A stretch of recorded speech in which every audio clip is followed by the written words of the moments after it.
Jemi mbledhur sot në këtë vend të shenjtë jo vetëm për ta përkujtuar një betejë të madhe të luftës sonë çlirimtare, për të përkujtuar një nga ato momente pa të cilat historia jonë do të ishte zhvilluar ndryshe. Sepse në Koshare nuk u zhvillua vetëm një betejë. Në Koshare u largua një herë e përgjithmonë ai guri i ndarjes që për dekada na ishte imponuar me dhunë. Në një luftë të pabarabartë, me një ushtri të armatosur deri në dhëmb, u godit një regjim që mendonte se Kosovën mund ta mbante të pushtuar, të nënshtruar dhe pa rrugdalje. Dhe u dëshmua se liria e këtij vendi nuk do të mbetej peng i asnjë kufiri të padrejtë dhe i asnjë pushtuesi sado i fortë ushtarakisht.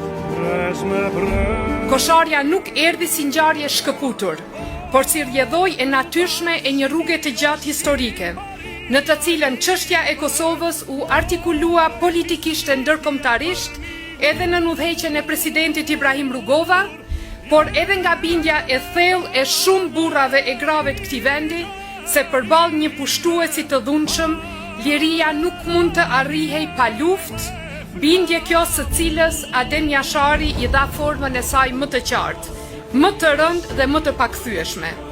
Dhe në Koshare, këto dy rrjedha të historisë sonë, pra vullneti politik për liri dhe gatishmëria për flijim në emër të saj, u takua në njërin prej faqeve më të lavdishme të luftës çlirimtare të Kosovës. Dhe ky shtet, i lindur mbi një çmim dhe sakrificë të tillë, sjell detyrimin që të sillet me seriozitet ndaj vetvetes.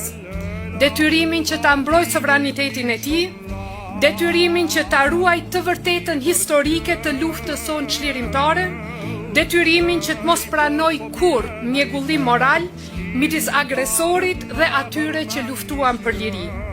Sot përulemi me respekt të thellë para Sali Çekajt, Agim Ramadanit, para të gjithë luftarëve dhe komandantëve të Koshares, para secilit dëshmor të asaj beteje, secilit hero të gjallë të Koshares dhe Republikës sonë, para secilës familje që pagoi lirin me humbjen më të madhe.